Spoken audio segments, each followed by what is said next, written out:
Iresha, illustrator Chamath Prasanga Lokuliyana. Every day I eat only raw carrots, Rabbit said to herself. I'm tired of raw carrots. What can I do to make these better? That afternoon, she went to a farmer's house and saw a pot boiling over the fire. Just as she started to have an idea, the farmer's dog came barking after her. Thought Rabbit. What should I do now?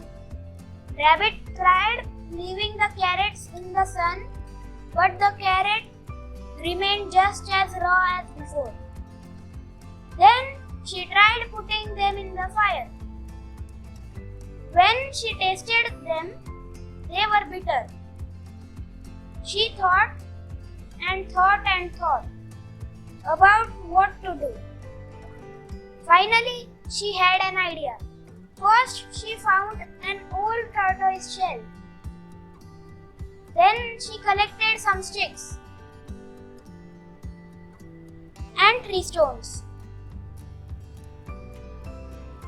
Hooray! Rabbit finally had a way to cook her carrots. She was so excited that she invited all her friends, and they all had a meal of delicious cooked carrots. Thank you.